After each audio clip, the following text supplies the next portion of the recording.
we've got to find a way to bring some loving here today. Yeah. Father, Good morning and welcome. we don't need to escalate. As always, you can join us at 855-752-4842. That's 855-752-4842. You can text us at that same number. Good morning to you, Carti. How you doing, man? Man, it is a beautiful day outside, man. A lot of stuff going over the weekend that I'm kind of like heartfelt about, but I mean, it's Motown Monday, so hopefully we can get over that. Nice weather today, too, as well. Oh, yeah. So welcome to a Motown Monday on the Earl Ingram Show. It was unbelievable, the weather yesterday, man. I was out the whole day, man. I mean, I don't know how you could have spent any unnecessary time inside when you can get 60 degrees in, early March. Yeah. I mean, not even late March. There's no axiom. March comes in like a lion and goes out like a lamb. But, man, it's only the 10th.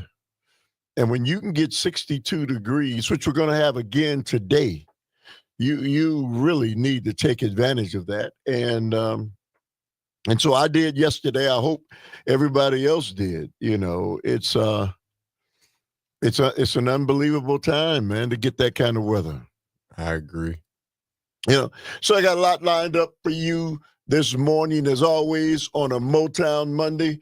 I've got a great opportunity that's been extended to me by a group here in Racine who are doing rallies in the park, downtown. And they have had enough of what is happening in this country. And I have said this. I said it, once, I said it 1,000 times. There's only one way to stop this madness, and that's that the people organize and that the people rise up. And it's going to take that. Politicians aren't going to be able to fix this. Pastors and imams and sheikhs and archbishops and none of those people. The Pope himself can stop any of what is transpiring in this country right now. The only people that can do that, the rank and file American citizens, and they have to mobilize and they have to get out and they have to do what is going to be taking place this afternoon in Racine. And, they've asked me to come and speak, and I am thrilled beyond words to have an opportunity to talk with ordinary, everyday people. Let's go. Who have said we've had enough. And so they're in a park with signs and on the streets. And, man, that's the kind of rally that I want to be a part of, man. What's the name of the park, Earl, so everyone knows where they can follow you at, man? Okay, so let me tell you exactly where that park is. This is going to take place at Memorial Square. Okay. 6th and Main here in Racine. It's going to take place at 12 o'clock. And so I'm really excited about having an opportunity to be able to clearly talk with an organized group of people who have had enough. And I'll tell you, the frustrations that I feel, that so many others feel, man, it doesn't get any better. This conversation now, and Sandy and I talked about this a while back. It looks for all the world like we're going to be a recession is going to be coming up, a painful recession is going to be coming up, this year yet. And it's all because of Donald Trump and his policies. A man who doesn't know what he's doing, man. He has no idea.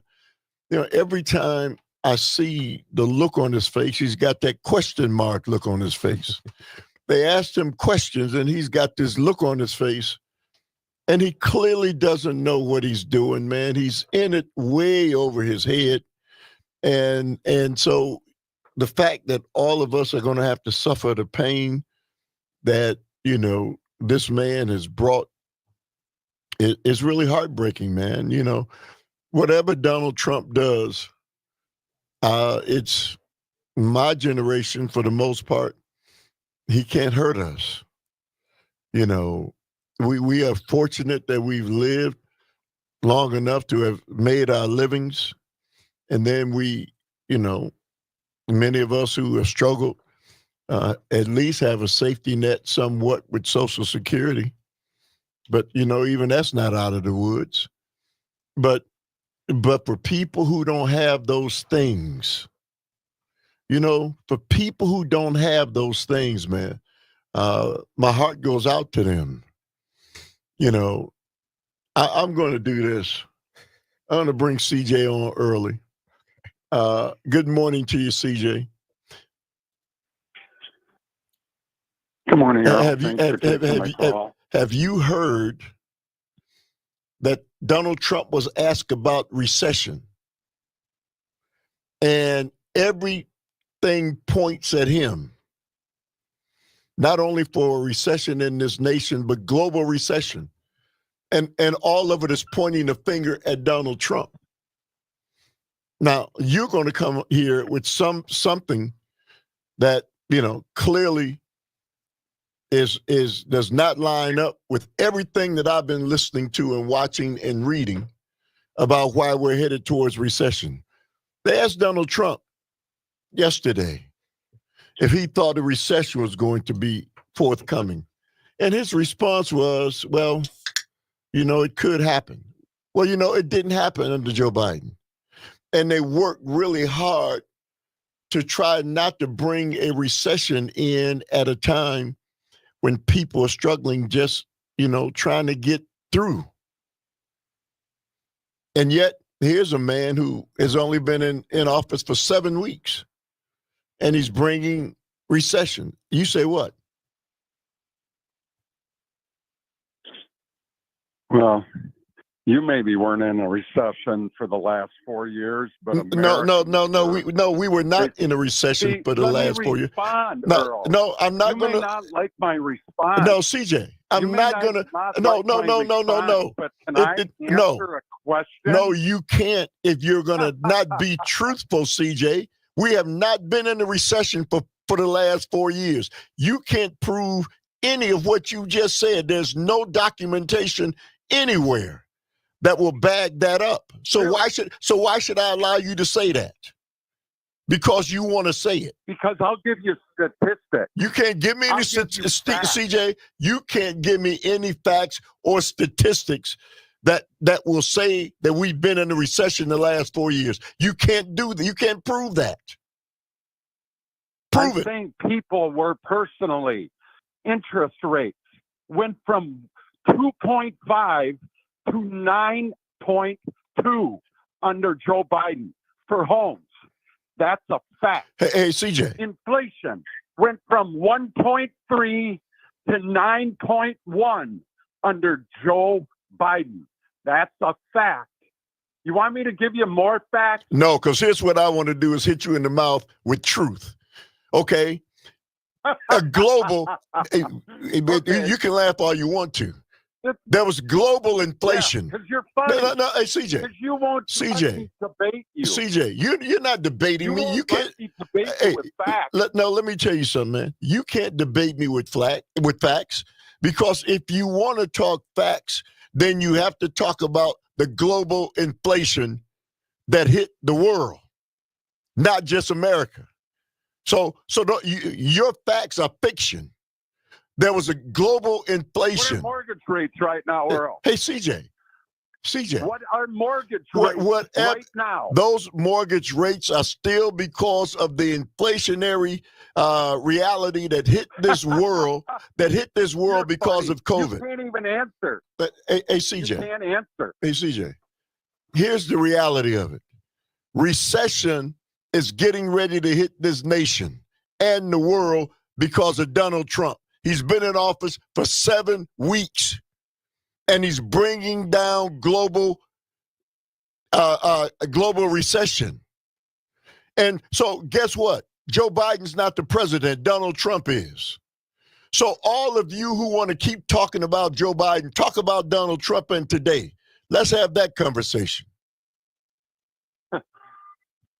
Talk about Donald Trump and today. He's the president. Okay? He's the president when recession is coming down. He's the one who's going to be held accountable for it, not Joe Biden. That's what you hope. No, hey, CJ. But is he going to get the success? Is he going to get what success?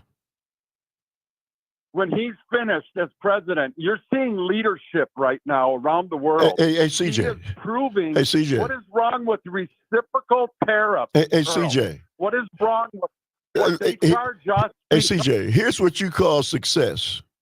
U.S. aid, children are going to starve and die of malnutrition because USA has been taken away by your hero, Donald Trump. Is that success? Starving children around the globe? Is that what you see as success? I see fairness. I see reciprocal tariffs around the world going to happen. Hey, all right. Thank you very much for the call. Thank you very much for the call. 855-752-4842. It's a Motown Monday on the Earl Ingram Show. Got a lot to discuss, a lot to talk about. You're welcome on the Earl Ingram Show. Father, we don't need to escalate. You see, war is not the answer, for only love can conquer hate. You know we've got to find a way to bring some love in here today. Oh, picket lines and picket signs, don't punish me with brutality. Talk to me so you can see what's going on. What's going on? Yeah, what's going on? Oh, what's going on?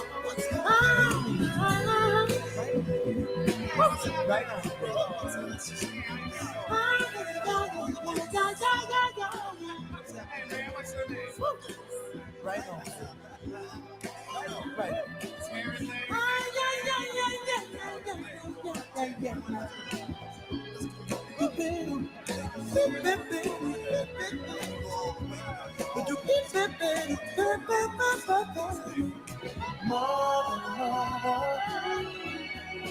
Everybody thinks we're at home.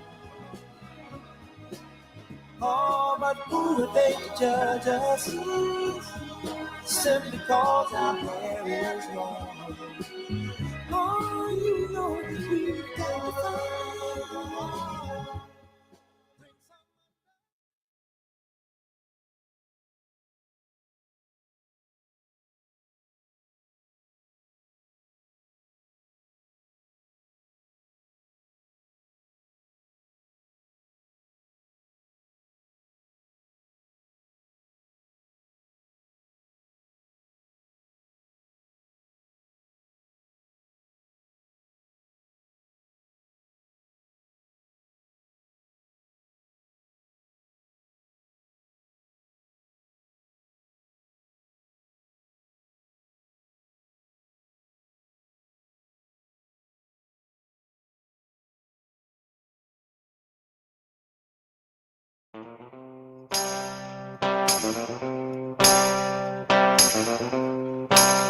Ooh, your love has made it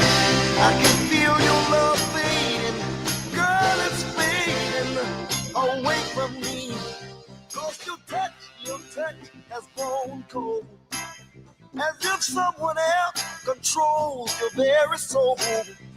I fool myself long as I can feel the presence of another man. It's there when you speak my name. It's just not the same. Ooh, baby, I'm losing you. It's in the air. It's everywhere. Ooh, baby, I'm losing you. All right, welcome back to a Motown Monday on the Earl Ingram Show. As always, you can join us at 855-752-4842. That's 855-752-4842. It was former President Harry S. Truman, when rallying Americans to help stop famine overseas and World War II, after World War II, who said, "We cannot ignore the cry of hungry children. Surely we will not turn our backs on the millions of human beings begging for just a crust of bread. We would not be Americans if we did not wish to share our comparative plenty with suffering people." Truman was right, and Americans listened as their actions saved millions of lives from starvation in Europe and Asia. It was American compassion and food aid that won the peace after World War II. We should not forget this. Today, we are seeing the largest number of humanitarian emergencies since post-World War II era. The UN World Food Program reported that 343 million people across the globe are facing severe hunger. It's common sense we should be expanding our life-saving aid programs, not shutting them down during this time of crisis. So when a person like CJ, who is heartless and soulless, along with Donald Trump, as they cut U.S. aid and millions of human beings, I don't care where they come from. I don't care what country. They're on this planet. They are human beings.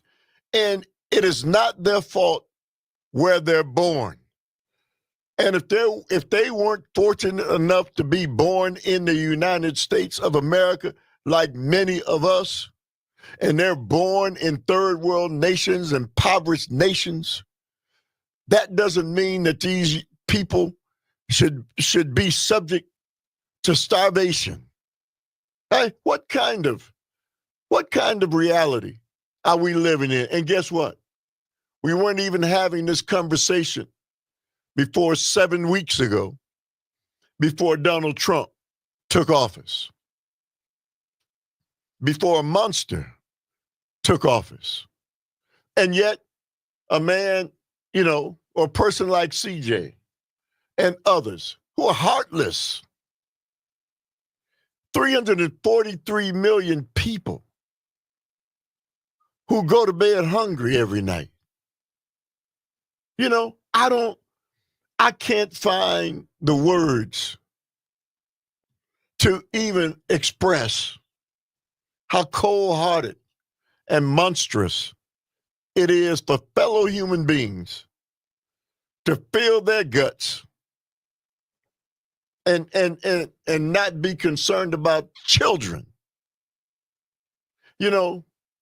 As a young man, I used to watch, the commercials on television in Africa where they showed the little children with their stomachs swollen because there was no food to eat. And I remember the United Nations and UNICEF and other organizations that said, as a Christian nation, we can't continue to allow this. So, organizations across the earth, even though they didn't get along, knew it was important to make sure that human beings ate. Listen, man, people feel compassion for dogs and animals. And if they see an animal suffering, they make sure that there's food for the animals to eat. They just do. He's not cutting anything to deal with animals, with dogs. You know, people are going to make sure that there's enough for dogs to eat. But for heaven's sakes, you can't find it in your heart. First off, you have to look around and find out whether or not you have a heart. But only people who are heartless talk in the manner of Donald Trump and my last caller. Heartless people. You know, when you come to a point where you can't feel the pain of others, and that's where we are right now in this nation. We're at a point where there are people inside of this nation who can't feel, don't want to feel the pain of other human beings. Well, guess what? You know, it's only a matter of time when all of us are going to have to deal with a different reality. And that's something that's called, you know, it's not living, it's death. What have you done for the least of these, my brethren? If you have not done it also unto me. We have a charge as human beings to do for others. I don't care. You don't have to accept it. I'm not the person who created it. 855-752-4842. You're tuned into a Motown Monday on the Earl Ingram Show. As if someone else controls your very soul. I fool myself long as I can feel the presence of another man. It's there when you speak my name. It's just not the same. Ooh, baby, I'm losing you. It's in the air. It's everywhere. Ooh, baby, I'm losing you. When I look into your eyes, a reflection of a face I see. I'm hurt, downhearted, and worried, girl, 'cause that face doesn't belong to me. Oh, it's all over your face. Someone's kicking my place. Ooh, ooh, baby, I'm losing you. You try hard to hide the emptiness inside. Ooh, I can tell I'm losing you. Ooh, I don't want to lose you.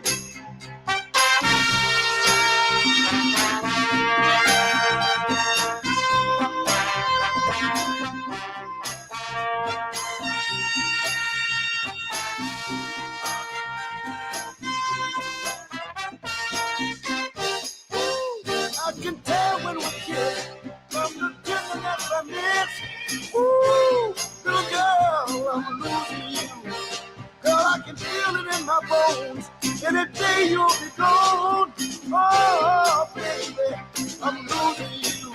Oh, my dear, what happened to the love we shared? Oh, baby, I'm losing you. I know it's true.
Express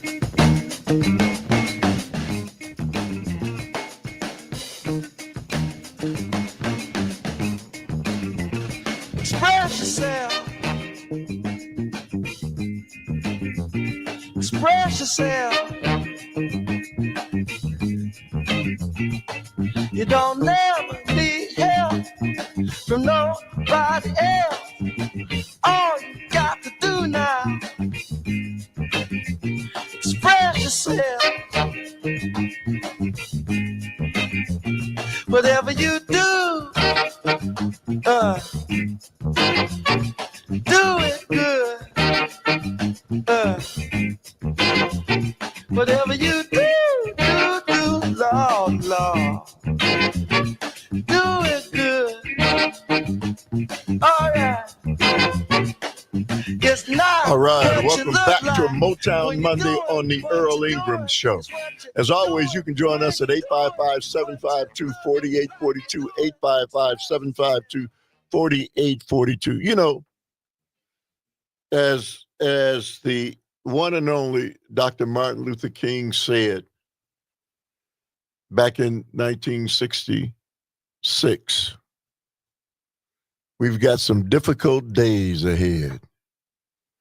You know, just when you thought the Trump administration's denigration of the federal workers it's sending to unemployment lines couldn't get any worse, one official decided to demean the many veterans who work in government offices. Alina Habba, counsel to President Donald Trump, was talking about Elon Musk-led firing of federal employees hours before Trump was scheduled to address a joint session of Congress last Tuesday, when she suggested some workers who are veterans might not be fit to have a job. Veterans make up 30% of the federal workforce. That I didn't know. 30% of the federal workforce are veterans. In 2021, according to data from the Office of Personnel Management, 53% of those workers were disabled veterans. Let me repeat that. 30% of the federal workforce are veterans, and 53% of those veterans, and workers are disabled. Now, let me go back to what, Alina Habba said, counsel for President Donald Trump. She suggested some workers who are veterans might not be fit to have a job. Let me say to you, there was a time not so long ago that we would have been in shock if somebody uttered those words in this country. An attack and assault on veterans. That's fair game now. It's commonplace. No shame. This woman who uttered those words, I guarantee you, she's never been in the military. I guarantee you, she doesn't know anything about the suffering that those veterans endured for this nation. And for her to have an opportunity to stand up and say what it is she said. But these are the kinds of people, that Donald Trump has chosen for his cabinet. These are the kinds of people that he has around him that will make cold, callous statements like that. 50% of that 30% are disabled vets. Well, how did they get to be disabled? Shouldn't you ask that question? Well, many veterans who work in government offices aren't qualified and not fit to have a job. 855-752-4842. This is what we're dealing with today. And I know, all of us have a relative somewhere down the line who's either been wounded physically or wounded mentally from having to deal with where our nation has sent these young men and women. And the least we could do, and it's always been that way, no other president, including Republican as well as Democrats, would have possibly done what this man is doing. I mean, where is George Bush Jr.? Where's Barack Obama? Where is Bill Clinton? Why are they silent? Man, I get it. Historically, presidents don't want to interfere with other presidents' time in office. But this is a different time, man. This requires every voice possible to clearly talk about where we are, right? I mean, every voice of reason. We need to hear that now.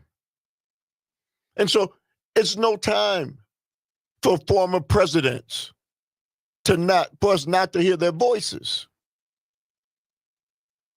They've got to speak. The nation is in a calamitous situation. Well, here's a guy who can probably say it better than myself. It's always good to have Mike from Kenosha. Mike, how do we allow people to say what this woman said? That these veterans really aren't qualified to have jobs.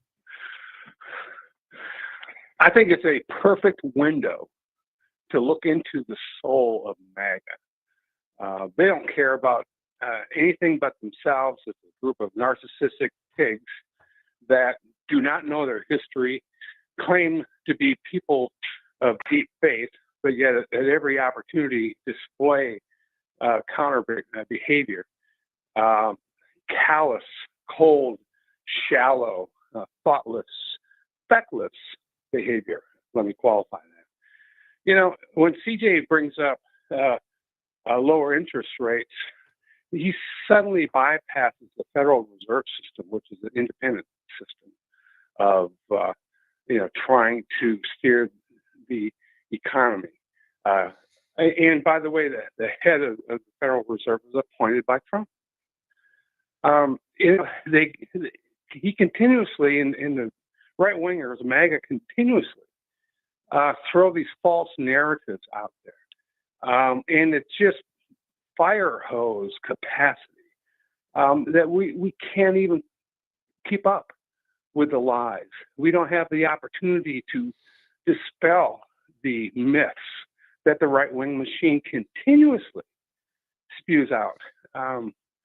It's really indicative, unfortunately, I think, Earl, of a group of people, I'm talking MAGA here, that they don't care about anything but themselves.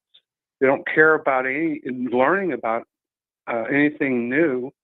They've got their silos of information, and boy, that's their story. They're going to stick to it. Yeah, but Mike, they don't understand they're MAGAs, but they don't understand there's a target on them as well. They're not billionaires. What are they talking about? You're exactly right. What we have is sheeple that are morphing into sacrificial lambs right in front of us.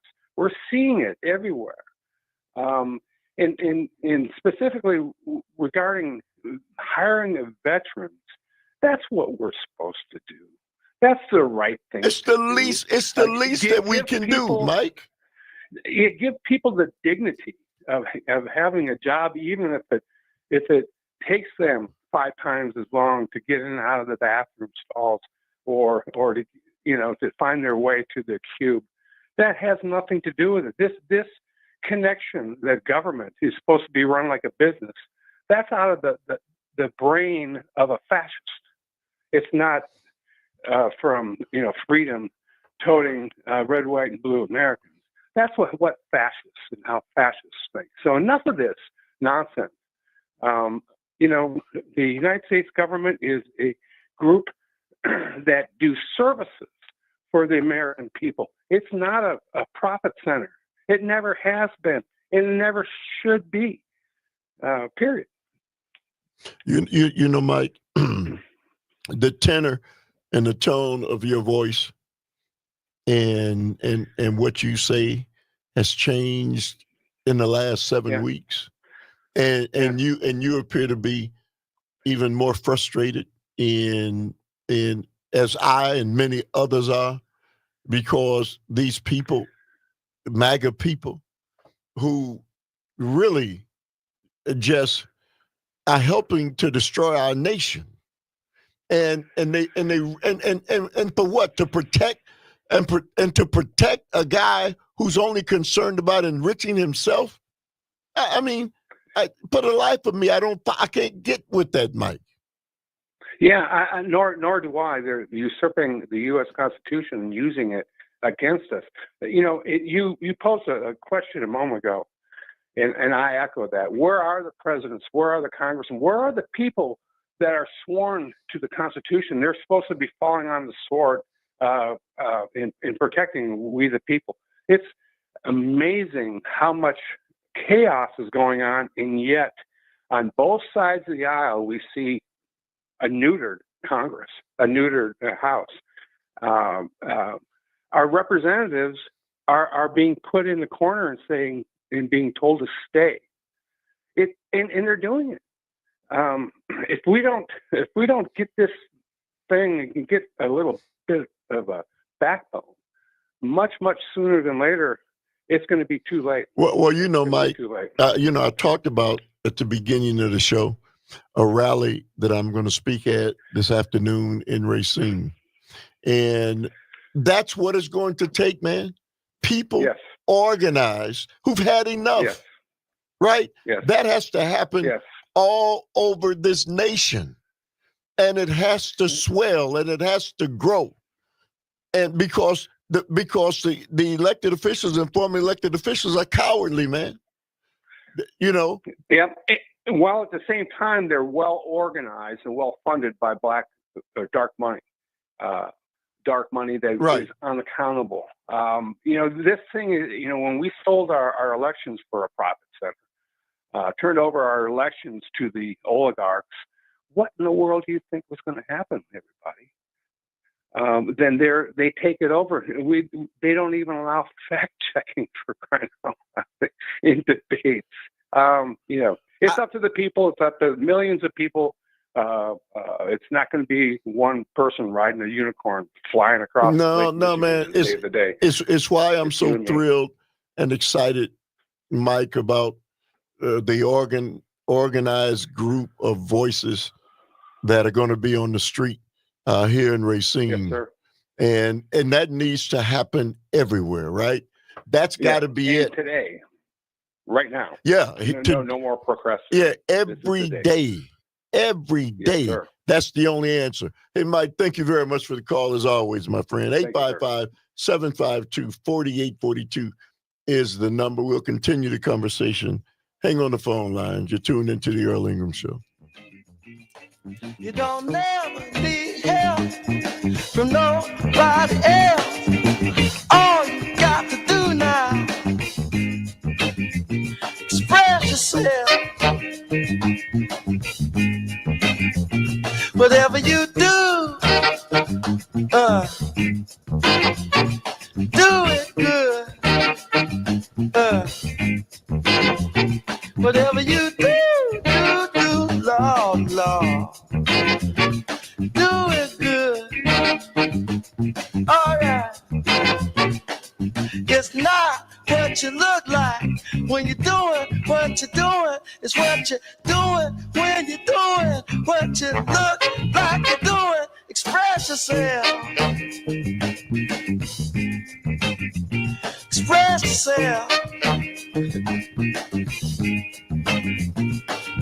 on the moon, y'all. In the jungle too. Everybody on the floor now. Jumping like a kangaroo. So let the horn do the thing do, y'all.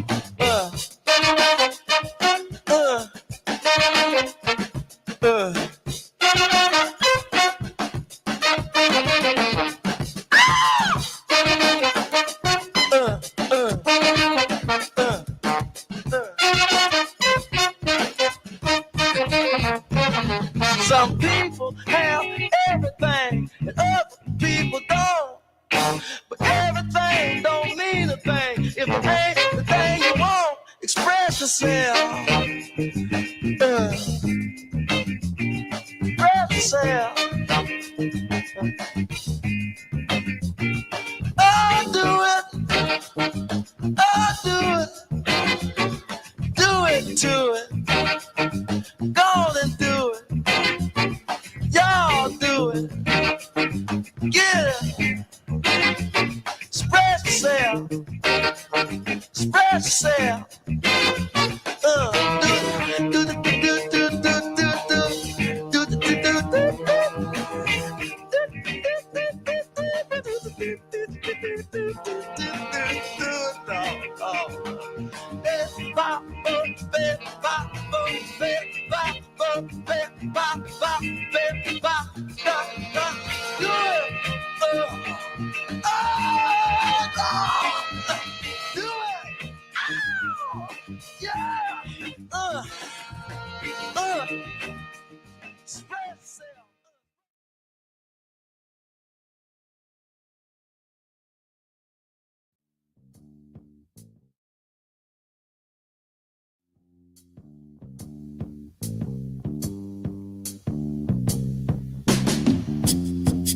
Hey, say, wait a minute. Where you going with that suitcase? Hey, wait a minute. Listen.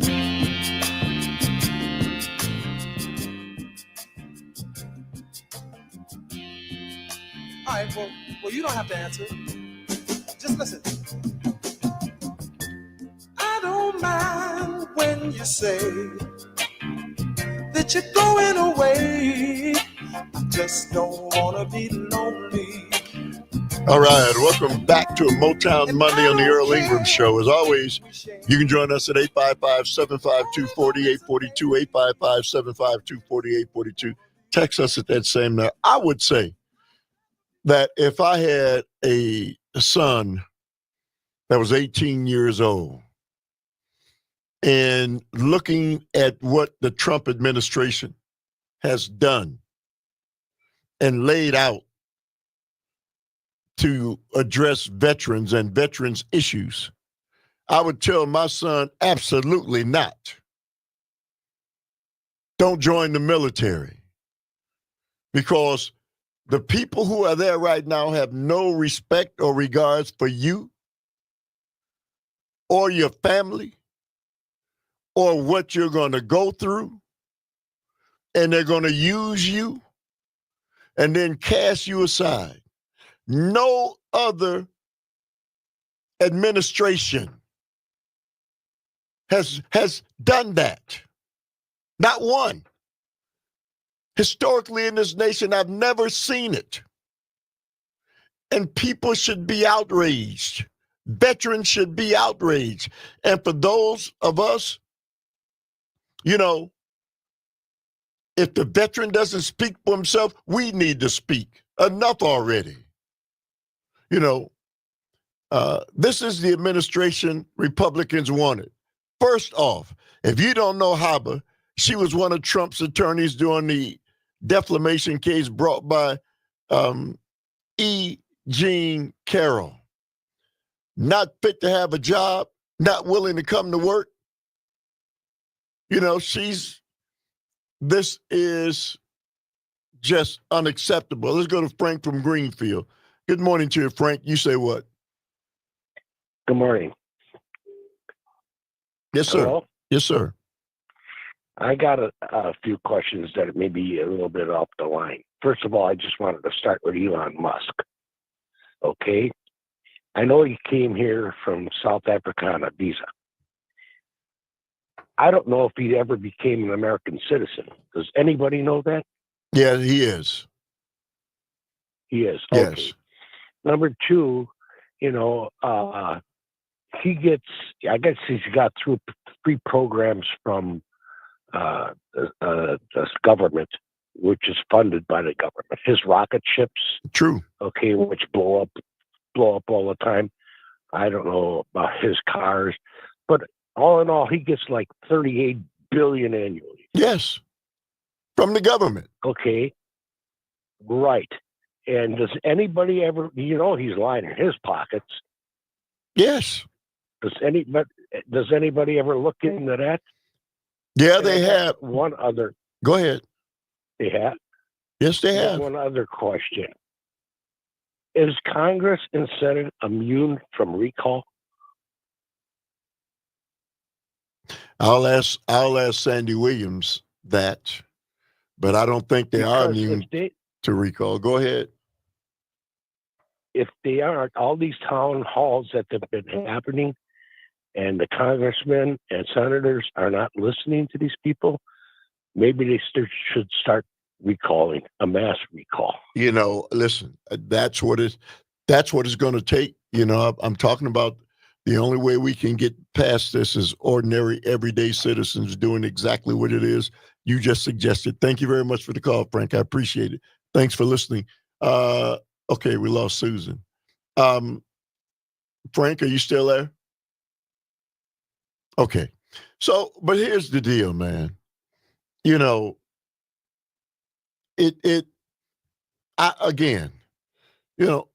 Musk and be damned. It's not Elon Musk, it's Donald Trump. He's the president, man. Buck stops with him. And he's not uttering a mumbling word to say to these people, hey, man, leave the veterans alone. Don't you understand that? Are you so naive or hateful that you can attack everybody else you want to attack, and nobody's going to say a doggone thing about it in this country. Well, not nobody, but those folk who call themselves MAGA. Man, the real issue is you don't attack veterans. You don't attack veterans. Let's go to Tim quickly from McClare. Good morning to you, Tim. You say what? Yeah, thanks for taking my call. I don't know if anybody else has seen it, but I just read an article online that Elon Musk has one of these chat box things, AI. Yes. And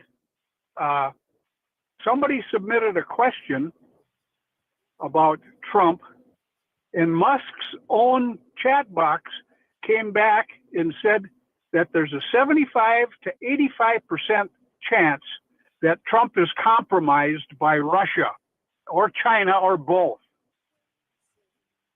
This is the kind of people we got in there, Well, Tim, there's a lot of conversation going on with that in mind. I don't know who else, there would be anybody who would know. But thank you very much. I wish I had more time. Up next on a Motown Monday on the Earl Ingram Show, we're going to be joined by Anthony Eastreet. Again, he is the CEO of social workers of this nation, 855-752-4842. You're tuned into a Motown Monday on the Earl Ingram Show.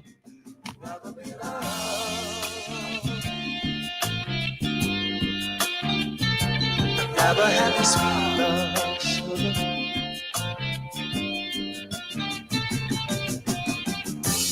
I don't mind if the tide sets the sun of the moon. I just don't wanna be lonely. Let the stare find you there. When I'm at the end of the room, I just don't wanna be lonely. I'd rather be loved and be depended on to give a love I can't give.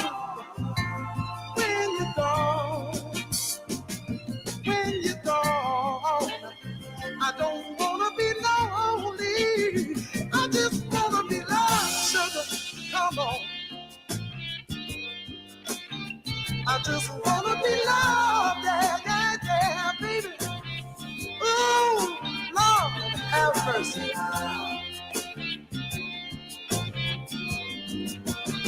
I'd rather be loved and needed, depended on to give a love I can't give.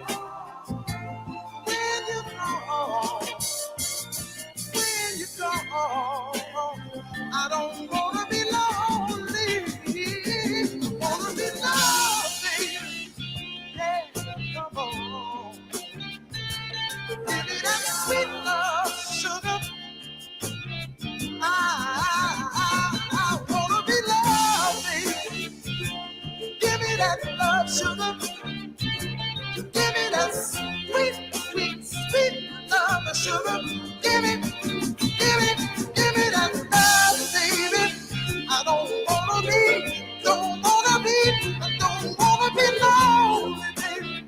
No, no, no, no. Give me that love, sugar. Come on. I don't wanna be loved, no.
do.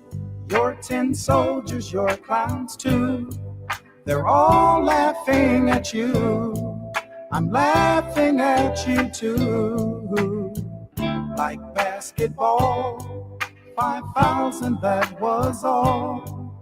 The games you really knew, yeah. Why couldn't I beat you in the middle of the room? Got no time. All right, welcome back to Motown Monday on the Earl Ingram Show. As always, you can join us at 855-752-4842. That's 855-752-4842. And as promised, I'm joined by Dr. Anthony Eastreet. And, you know, Dr. Eastreet, if I tried to talk about all the accolades and all the accomplishments that you have in your lifetime, we wouldn't have time to have this conversation. So first off, you represent social workers. Let's talk a little bit about what a social worker is. Thank you so much for having me on your show, Earl. Yes, I am the CEO of the National Association of Social Workers, and we are the largest professional membership organization for social workers in the U.S.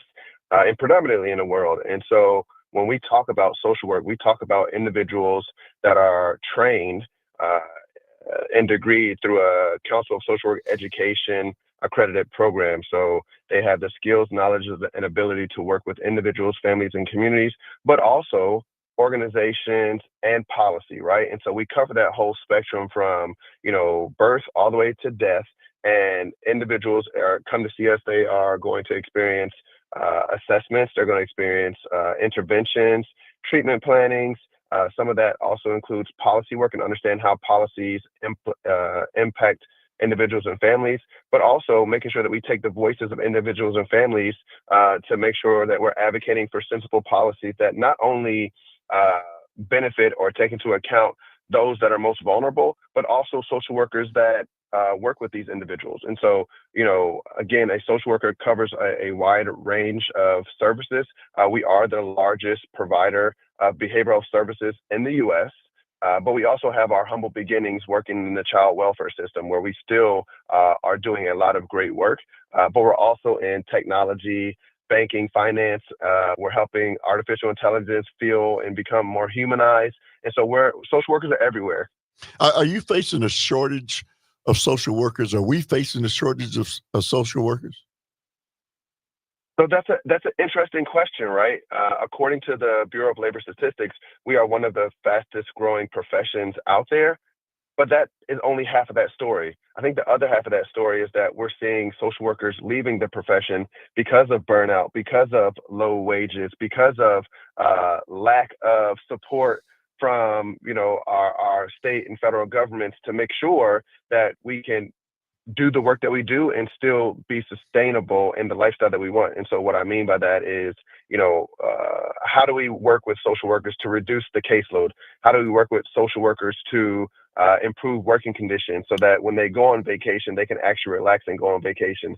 And so, you know, while we are a fast growing profession, I don't want us to lose sight on the fact that many social workers are leaving the field or transitioning to different areas where the salary is comparable to the work that we're doing, but also there's a decrease in burnout in those areas, right? And so it's a double-sided question where, yes, we are growing, but also people are leaving because of the lack of support that we're receiving from funding, whether it's through insurance, or through sensible policies that help to impact the individuals, families, and communities that we serve. If you're just joining us, I'm joined by Dr. Anthony Eastreet. He is the CEO, basically, of social workers. And so let me ask you. I spent a lot of time in the public school system in watching some social workers dealing with what Dr. Eastreet is just some deplorable situations that did not exist for social workers when I was a young man. As I told you, I'm 70 years old, and some of the things that are happening today, homelessness amongst families, mothers moving their children weekly, sometimes daily, possessions in black garbage bags from place to place, children hungry, families hungry, not having any clothing. I mean, these are things, behavioral issues, lead poisoning of children because of the places where they live and stay. Children who live in places like the state of Wisconsin where I live, and who don't have coats and don't have gloves, and it's a horrific reality for the wealthiest nation on earth, sir. It's a lot more difficult to be a social worker today than it was 40 years ago. Is it safe to say that? I think the profession of social work has certainly evolved, right? And I think that everything that you're saying is where social workers are, right? We help individuals, families, and communities find the resources that they need so that they can live the best version of the life that they want to live, right? And so we address unhoused, we address people that are unhoused, we address mental health, substance use, we address child welfare issues. And again, I really want to say that social workers are, in fact, the heartbeat of our communities. Every day we encounter people in different various stages of life, whether it is, at their lowest point, or they may be in acute crisis, or they're trying to prevent a crisis. They're going to come across a social worker that is able to help them, right? And I think the one thing that is always important is, social workers are always on the front line. We are literally helping to maintain that social safety net that we see and that we've benefited from for many decades. The challenge becomes that, while we care, while society in itself cares and they understand the issues, that compassion alone is not enough. We need to make sure that people are engaging in that compassion plus action, right? That care that you see for that person that is unhoused, that care that you see for somebody that is impacted by mental health or substance use.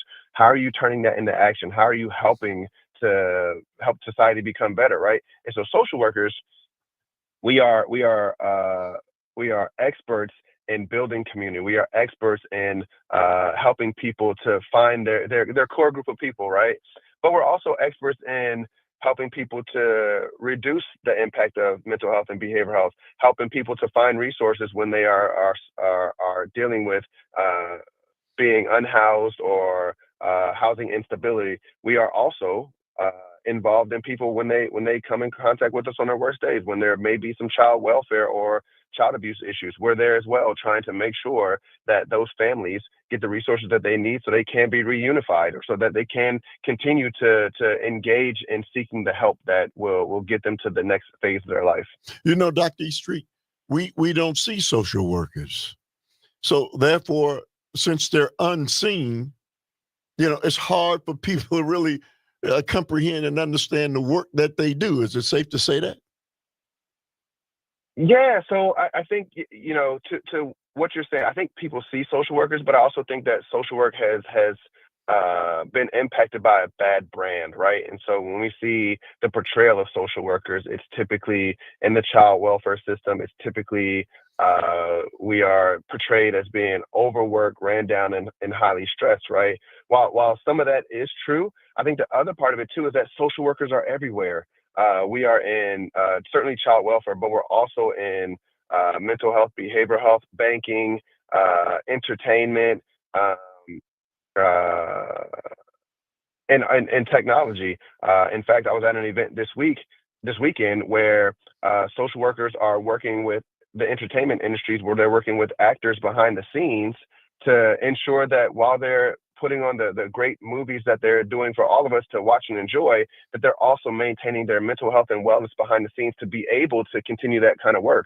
And so while, yes, in some ways we're unseen, I think it's because people have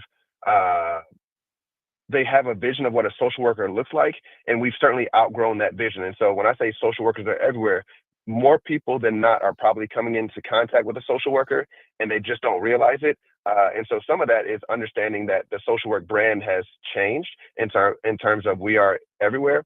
But the other part of it too is, if you've not experienced a social worker in your lifetime, I can almost guarantee 9 out of 10 times that you will come across a social worker at some point in time in your life.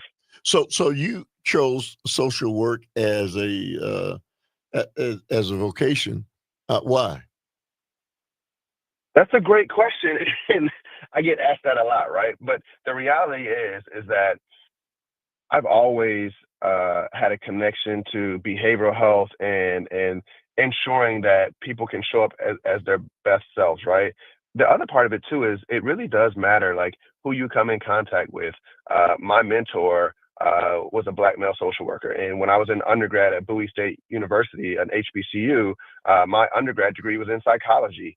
But then I came across my mentor, Mike Green, who told me about social work, who guided me through social work, who helped me understand social work.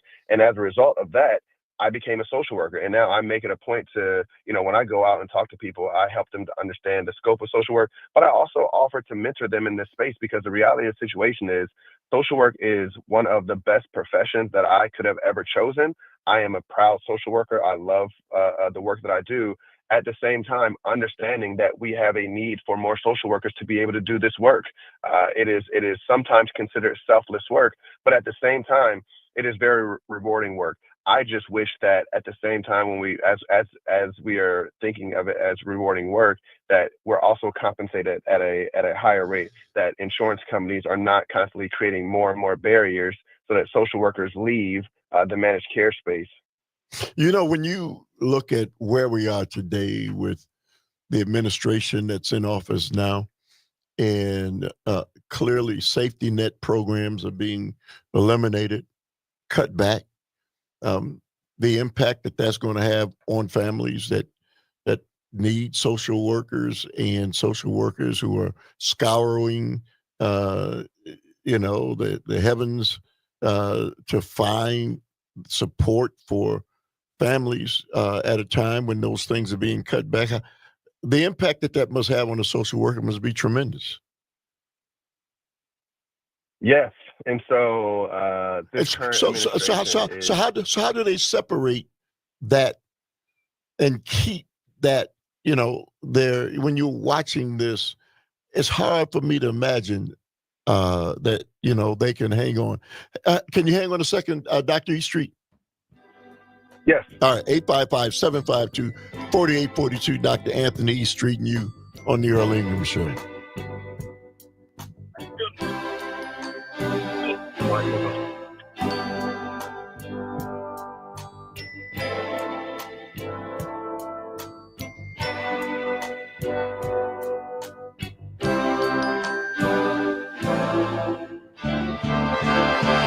Like howdy do, your 10 soldiers, your clowns too.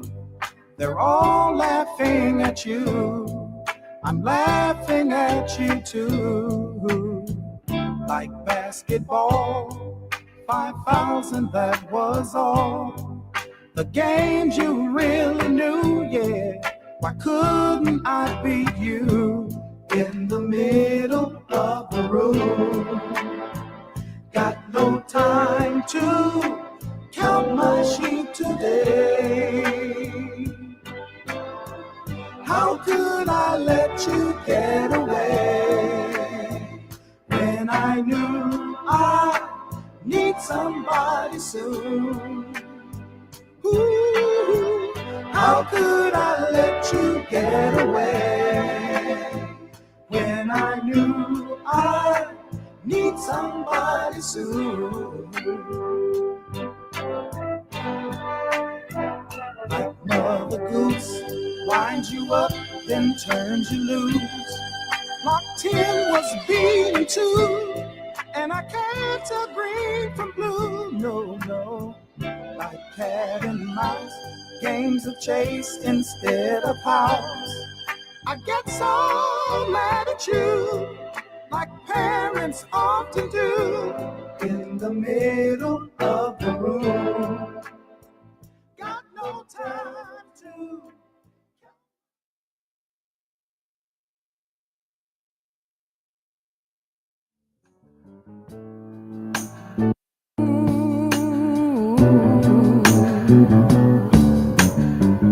Thank God for you. I thank God.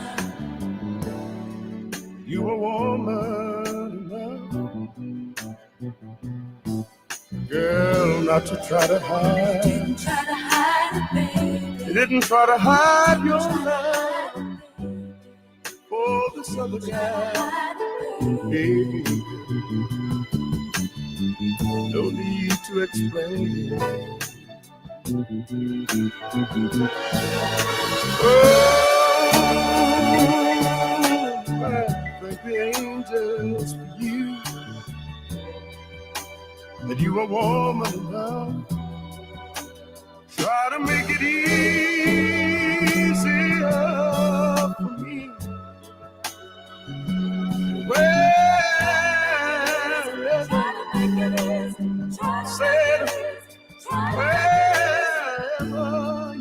All right, welcome back I want you to know to a Motown Monday on the Earl Ingram Show. As always, you can join us at 855-752-4842. My guest is Dr. Anthony E. Street. He is the CEO of social workers in this country. Dr. E. Street, we've got a caller. Let's bring her on, Liz from Saltville. Good morning to you. You have a question or comment for the doctor, Liz? I just thank you, Earl. I love your show, and thank you, Dr. E. Street, for all that you do. It's what you do runs the spectrum of all ages, because I have to speak with social workers because my mom has had 2 strokes and she has to go to the hospital. Has had to go to the hospital, so I speak with social workers a lot, and they are so kind. They arrange my mom's transportation, and they give me updates. They arrange transportation back to her assisted living center where she lives, and so I appreciate you and all that you do immensely. Hey, Liz, thank you very much for the call. Dr. E. Street? Liz, thank you so much. First of all, I do hope that your mom is doing well and that she continues to do well. I'm so glad to hear that your experience with social workers have been positive. I think to your point, it really does talk about, where social workers are.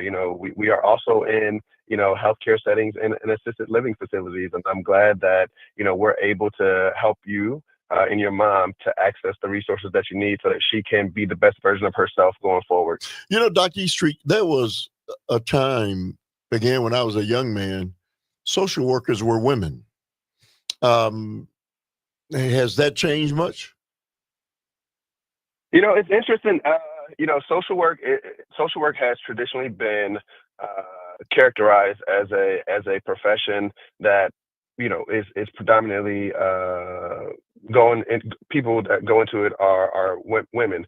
I think the reality of the situation is we're seeing more and more men go into the profession, and in fact, there's quite a bit of men that are in the social work profession. I think that there is a unique diversity that within our entire profession that looks at men, trans women, Black, white, Asian, you name it. We cover the spectrum on diversity, and I think that is one of the beauties of our profession is that. Dr. E. Street.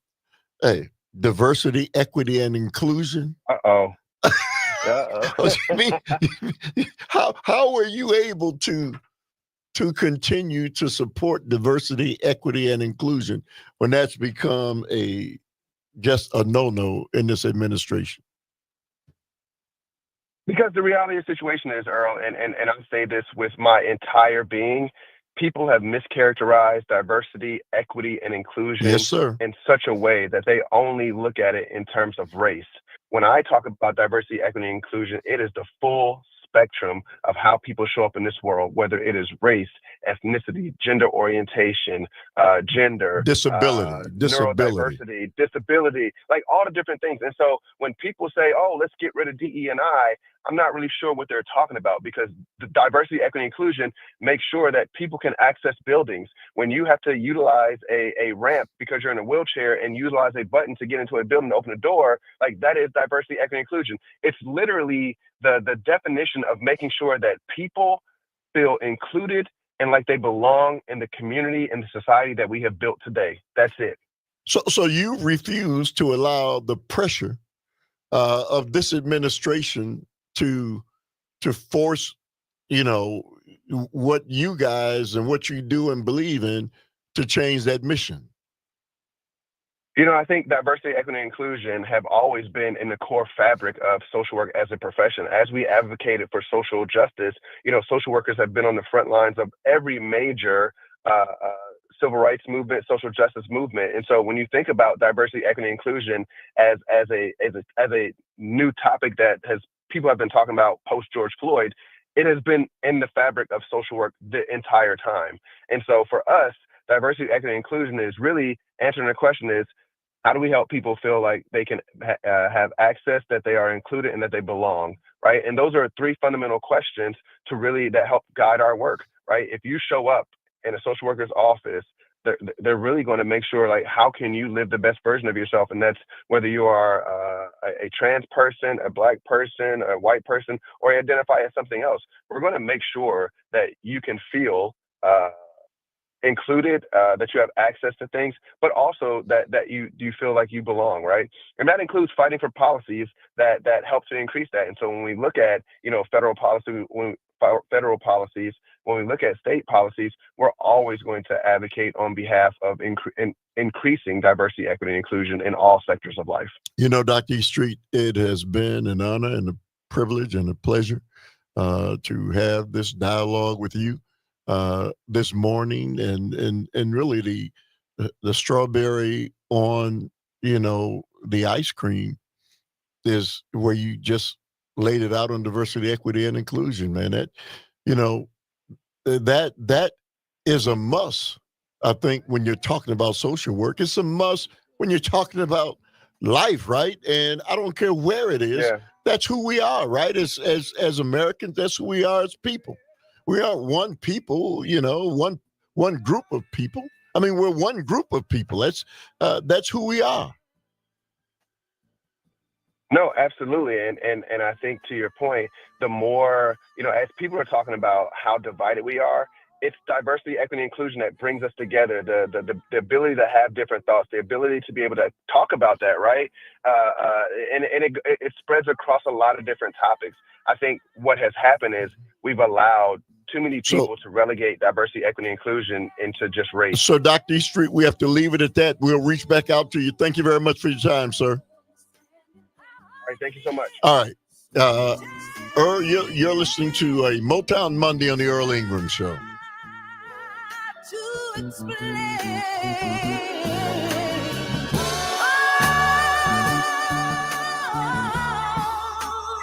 Thank the angels for you. You're the kind of man you are to be so understanding.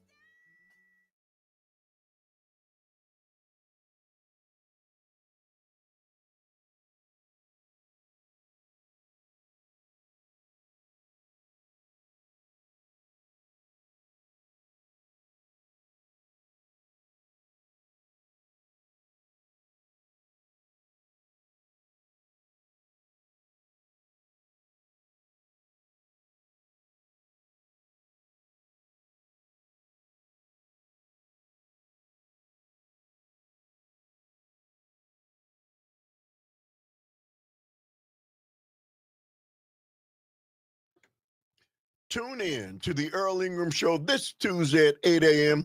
for a discussion on the state budget with State Senator Chris Larson, followed by Stephen Williams from Blue Book to explore debt options. Perfect.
Well, well, well, well, well, well.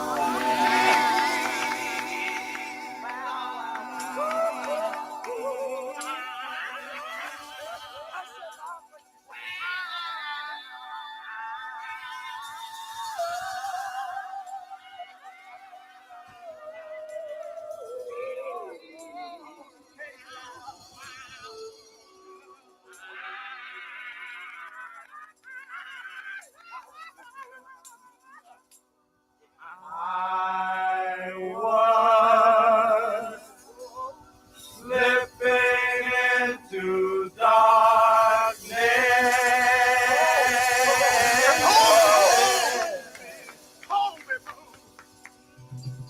when they took All right, welcome back to Motown Monday on the Earl Ingram Show. I wish you could hear, this song kick into the next phase. Let's let it play for a couple seconds.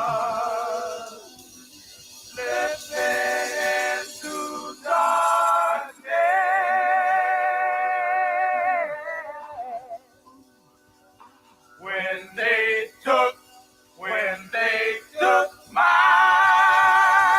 friend away. You know he loves to drink good whiskey. Whoa,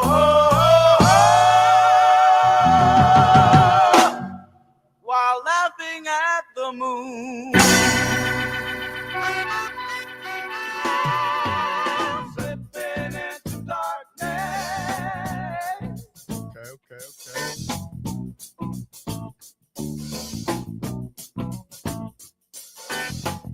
Take my mind beyond the All right, yes, slipping into darkness. Welcome back to a Motown Monday on the Earl Ingram Show. As always, you can join us at 855-967-2789. Carti, I don't think you ever heard that, right? Nah, Man, you need to hear it all the way through. It's bad. But anyway, we've been talking about Elon Musk and Donald Trump and all of those MAGAs who support Elon Musk cutting the government. And, we're always talking about the waste in the government and, people who are getting contracts who don't deserve them. And I forgot who it called earlier, and he mentioned something about Elon Musk getting contracts. Well, Elon Musk double standard. SpaceX wins government contract while public services face deep cuts. A $38.85 million contract awarded to Elon Musk SpaceX sparks outrage as his government office slashes funding for healthcare. Now, we know Elon Musk just had, one of his rockets, explode again. And yet he's got a government contract. And yet he's cutting all of these other educational and social programs. I don't know why people don't see a problem with that. Right? He's benefiting from government programs while he's cutting all of these other programs. But anyway, just thought I'd throw that out there. But here's something that really upsets me to no end. And we supposedly have freedom of speech in this nation, and it's being eroded right before our eyes. And this double standard of what speech is accepted and what speech is not accepted, the fact that we as Americans see this happening and we aren't outraged enough to call, this administration out on it. Immigration agents arrest Palestinian activists who helped lead Columbia University protests. Now, when the height of the war in Gaza with Israel and, I don't know, I'm having trouble thinking, Hamas. was taking place. And there were college students all over this nation voicing their displeasure with universities who supported Israel during that war that is still going on for the most part, except for this short hiatus. And yet these students were called all sorts of horrible names and traitors and how dare they. And again, it helps to have been around for a while, because I remember many college students during the Vietnam War.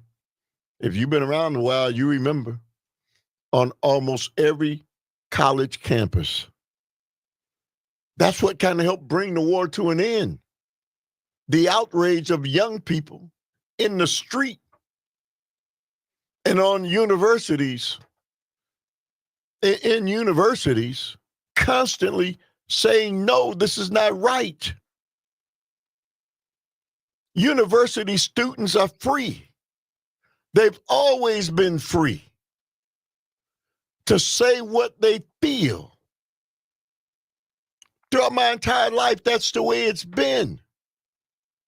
And because they are free, they have been able to bring changes that many of us, who have lived some time and, kind of protective of our jobs and other things, that we can't speak out freely.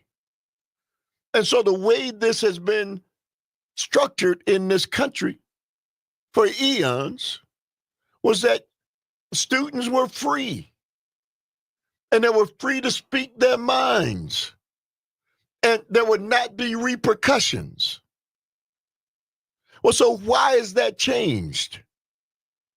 I mean, all the different things that have changed and continue to change in this nation, I don't know it anymore. And especially, over the last 7-8 weeks. But I'll tell you, I was even opposed to it when Joe Biden was the president. I remember going down to UWM, University of Wisconsin, Milwaukee, and they had the tent cities there.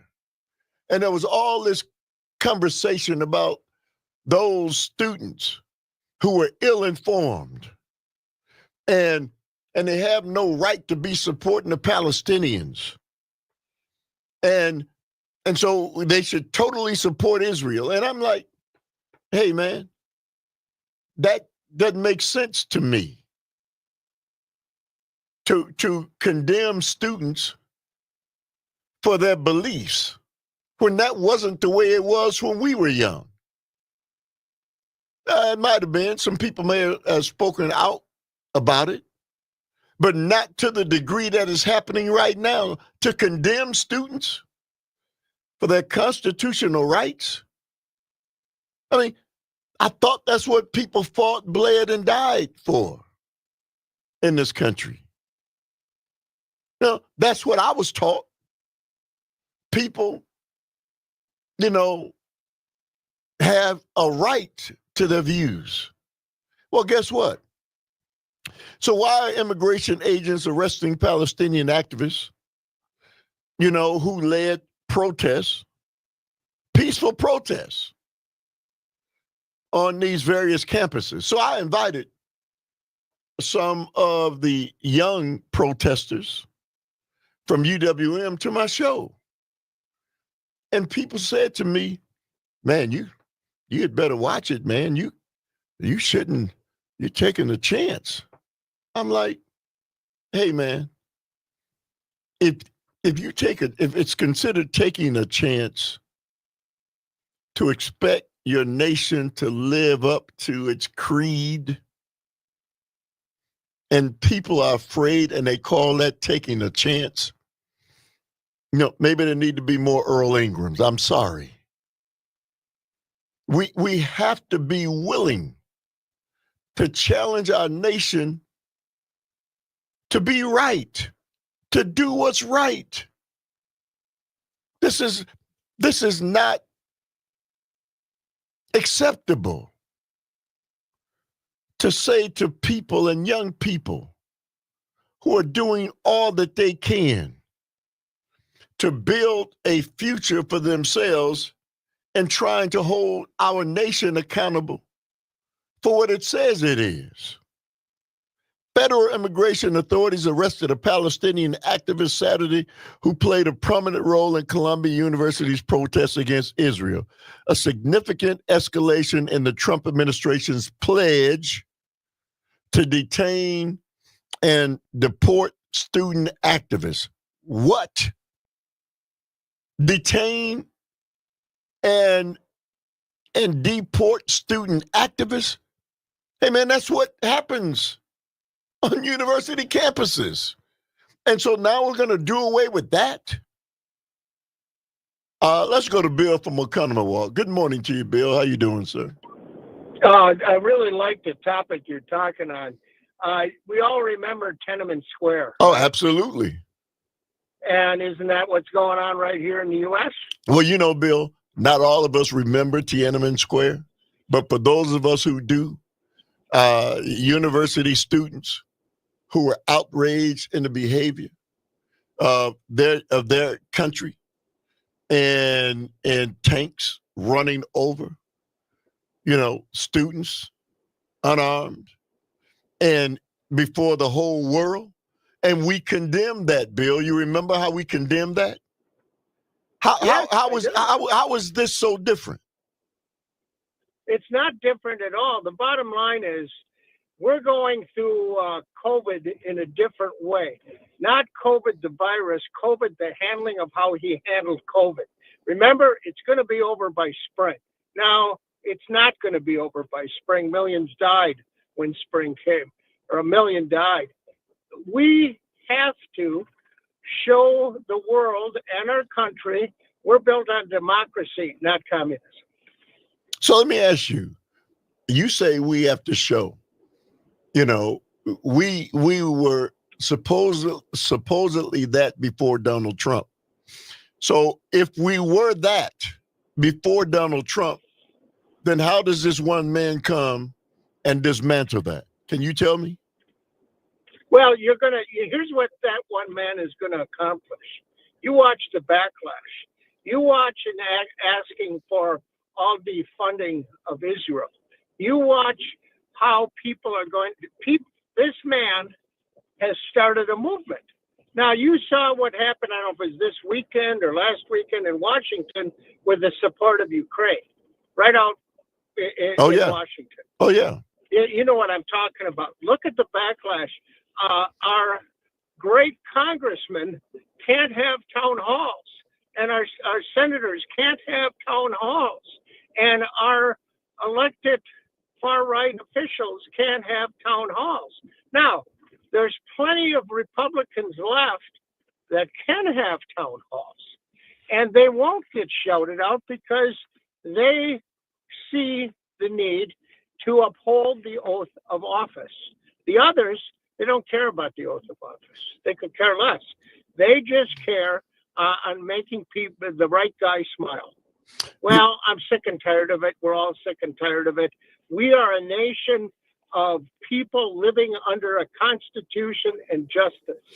Suddenly, justice and the Constitution is not important. Hey, Bill, let me ask you this. So, 48% of Americans didn't vote, or whatever the number was.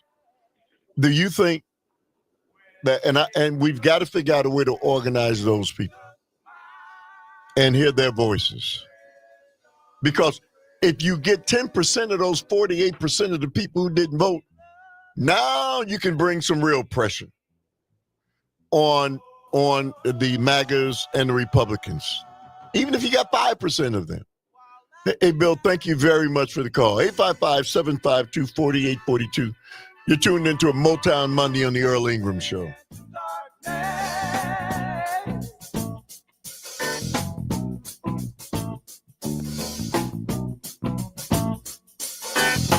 Take my mind beyond the trees.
much to my brother.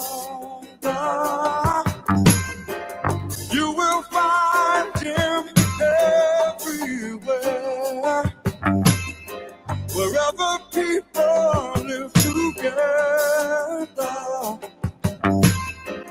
Tied in poverty's despair. Are you telling me the things you're gonna do for me? I ain't blind and I don't like what I think I see. All right, welcome back to the last few minutes of a Motown Monday on the Earl Ingram Show. Yes. Shortly, we'll be taking it to the streets. We'll be gathering at Memorial Square on 6th and Main here in Racine. An organized group. You don't know me, but I'm your brother. And they're going to be organized. And they are going to be, and they are there, and this is the second week in a row, and they're going to continue to do this. They have had enough. That's what it's going to take. All across this nation, groups of citizens and people who have had enough talk, enough feeling victimized. Because, as Tom from LA always says, we the people are the government. And it is going to take that all over this nation, in townships, in cities, all over this nation. I don't care if it takes, during the civil rights struggle in Birmingham, Alabama, 320 days, blacks refused to get on the buses because of injustice. They weren't allowed to sit wherever they wanted to sit. And so nobody would help them. Nobody could feel their pain or understand their cause. And Dr. King, one of the greatest efforts ever witnessed. That's 368 days or somewhere around there. It was a year, over a year. Blacks walked, refused to get on the buses. And guess what? That policy was changed. It wasn't changed because of government. Government didn't change it. The politricksters didn't change it. It was the people. It was the people who had had enough. And they organized. And it began 1 second, then to minutes, then to hours, then to days, then to weeks, then to months, and over a year. And said, we're not going to take it anymore. We're not going to tolerate it. Well, that's what's taking place this afternoon here in Racine, Wisconsin. Once again, 12 o'clock, Memorial Square, 6th and Main. As people have had enough. They're not asking anymore. Not asking all the people. Not asking the county supervisors. They're not asking the mayor. They're not asking the governor. They're not asking the president, the Congress people. They're not asking the president of the United States. They know that this is a battle that has to be won by the average rank and file American. So I'm thrilled that they feel that I have something to say. I do. And I'm going to say it. And I'm going to make it clear how proud I am of those citizens of the city of Racine and that maybe they can be the impetus to move this thing forward. Hey, Eric from Tulsa, what's happening, man? Hey, Earl. Happy Motown Monday, as always. I just got one question. I know you're running low on time, so I just got one question to ask all your listeners and to pose to everybody is if you think about it, and, because a lot of people complain about the Democrats, what they're not doing, they're hiding, et cetera, et cetera. And I've seen Representative Glenn Moore out there quite a bit. She was at the VA rally, and she's out there talking and warning people. But at what point in our history have politicians ever led a human rights movement? Hey, Eric, I wish I had more time, man. Thank you very much for the call. Thank you very much. Thank everybody who made the show go. Up next, Jane Madnair, Greg Bach, Madnair on air. I'll let you know how great it was on tomorrow. You've been tuned into the Earl Ingram Show. Taking it to the streets.